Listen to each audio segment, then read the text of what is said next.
Hello, BookTube. Well, as you can see, I am still up at the very old house in Vermont. Will the trip ever end? Will the vacation ever come to a close? Your guess is as good as mine. Another storm is closing in. Will it be cleared out and everything fine and sunny by the next day that's available for somebody to ferry me and the bean back to Boston? Or will the timing once again mean that we have to stay? Your guess is as good as mine. We'll find out together. I'm mighty comfortable, so I don't have a whole lot of anxiety riding on the question one way or another. I still get my work done. I still have fun. I can still walk the bean. I can still do all of that, so we will wait and see. When the background changes, you'll be the first to know. But in the meantime, there's a little bit of a disruption in my library tour. I'm going to do a library tour for the whole of 2022. And I wanted it as a visual record of the books that I have on my shelves at the moment, but I'm not at my shelves at the moment, and I would really like the owner of these shelves to do a library tour of them, so I'm not going to do that. So I've been delving into the past, into the mists of the past. I've been delving into the past, into books that I once owned and read, but that I don't have anymore, or at least not in the form that I scanned their covers with a flatbed scanner. And I've just been going through those, and I'll keep doing that as long as we're up here, as long as I don't have access to my own library. Although I could do a library tour of my little room. The Richardson family has very kindly set aside a room for me and the bean. And it has walls of bookcases, as you would imagine. And every time I come up here, whenever we go on book expeditions, I get books and don't bring them back to Boston. I put them on those shelves. So that room has a collection of books. I could do that as well. But first we'll do another voyage into the Library of the Lost. And we will start off with one of my favorite genres, philosophy. Philosophy, of course, is the very worst genre ever created by human beings, and also the most quintessentially human of those genres. It is flapdoodle from beginning to end. Almost all of it is entirely worthless. And this example that I want to show you is one of the few examples I know of that at least is marginally readable. It's still grotesquely overwritten. It's still grotesquely masculine in its leather armchair navel-gazing. It's still grotesquely philosophical in its elevation of grade school simplistic stuff that everybody knows into mysteries and great enigmas and things to ponder. Philosophers and fans of philosophy never think. They always ponder. About the sunsetness of sunsets, or is it the good and the true to die violently in great agony? So you take a question of life or philosophy or the universe that a small child can answer without any hesitation and be right about. Take that question and write a 1,000-page book on it called Form and Unform or something like that. There's always going to be a War and Peace type title. This book at least is marginally bearable. I don't recommend it in any way whatsoever. All of its central contentions are sometimes eloquently phrased, but all of its central contentions are things that you could say in conversation in 2 seconds. It is a quintessential work of philosophy in that it belabors the obvious, loads the obvious with new words, with new systems of words, with a whole extended universe. Anyway, a rant before we even get to the book. The book is by Alistair MacIntyre, and it's got a bright cover, so it might not come out here. That is the head of Athena. It's called After Virtue. See, the bright covers aren't going to work here, I don't think. And it's the author's study of the virtueness of virtue and why it's absent from personal and public life and how we might get it back, and the steps that might be taken to do that. And immediately you're hearing that and you're thinking, well, okay, there's no such thing as the virtueness of virtue. It's just virtue. And also, it's not absent from public life and private life. Of course, it's not. it's not as prevalent as we would like, but it's not absent. Yeah. Welcome to the world of philosophy. If only we could determine through a series of tractates whether or not sunlight is warm. But can we really say that it's warm? What does it mean to be warm? Whereas a child outside is saying, yeah, the sunlight's warm. Anyway, let's just move on. I should have known better than to start with philosophy. We'll move on to biography, and here you might think this particular biography would launch me on another rant, but no. This is one of the rare books. This is by Gary Wills, and it's one of the rare books on George Washington that's actually good. It's still too hagiographic, but it is thoughtful. This is Cincinnatus, George Will's book about how Washington's peers and the people in the world who didn't know him but knew that he was in charge of America saw him, especially in connection with the values of the Enlightenment. So, and Wills is a really good, enjoyable writer anyway, no matter what he writes about. And this is just him writing about Washington. I've read a million Washington books. Most of them aren't worth spit. There are a tiny handful that are. There are a tiny handful that form a shelf of books about this admittedly important figure. This would be one of them, but we don't have many. Okay, this next one is an American classic. Every once in a while, in these library tours of the lost, a book will come up that I would rank as one of the great novels of the second half of the 20th century. That's come up often enough so that some of you have emailed me and said that you really like a list, a starter kit even, of great works of the second half of the 20th century. So we're all sort of on the same page about the first half of the 20th century. The second half of the 20th century still feels like it's got its tushy waving in the breeze. Not for me. I am sure about all things at all times. But this is one of them. This is a great comic novel. This is John Kennedy Toole's A Confederacy of Dunces. A great New Orleans novel. The main character, Ignatius Riley, is a great comic creation. Even everything about the book is really assured, really well done. It even has a great origin story. The book itself has a great origin story. The only person in the world, the only person who never got to learn how beloved, how universally beloved and canonized this book was its author. And the story of how this book eventually got published, if you're an aspiring author yourself, it will make you take to drink. But sometimes, at least we have it, so sometimes that's good. Oh, okay. All right. Well, this is a great Dow K Sweet cover to a mass market paperback. I think this was a Del Rey mass market paper. I used to have all of these. This is a science fiction author who's been well and truly forgotten, even on BookTube, and that's a terrible shame. It's Jack Chalker, and this is Exile at the Well of Souls.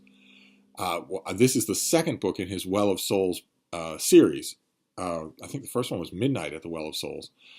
This is Exiles at the Well of Souls, and the premise of this thing is just wild. It talk about world building. The world here is actually inside a supercomputer, an alien supercomputer, and everyone who goes through a portal anywhere to get to that world transforms from their original form into some sort of new quasi-mythical form. And all the layers of that, the main character that runs throughout all these books that you have to pay attention to and eventually you have to grapple with is a character named Nathan Brazil. But there are lots of other characters, and also the basic premise causes all sorts of problems. It's not like people walk through a doorway into the Well of Souls, into the Well world, and are just okay. Before they can even grapple with their own adventures at the place, they have to grapple with their new selves. Fascinating, endlessly interesting stuff. I used to have all of these in mass market paperback, all of them with beautiful Darryl K. Sweet covers. I don't think I have any of them anymore, and I've never seen them used. So if you are, if you have a good used bookstore that occasionally gets a box full of old vintage science fiction mass market paperbacks and you see these, grab them. I won't say grab them and send them to me. I'll find them on my own eventually, but you will probably be interested in them. Okay, this next one is by Hans Zischler, and it is a slim little thing, but I loved it. It's called Kafka Goes to the Movies. And it's a book about, Kafka was an avid moviegoer. He loved going to movies, and they moved him deeply, and he wrote about how they moved him. Wrote to friends, wrote notes to himself. And this author could have been content to just mine that material, but instead he goes and finds these movies, as many of them as he can. He goes and finds, some of them are, Kafka was an avid moviegoer. This author goes and finds them, sits and watches them, thinks about them.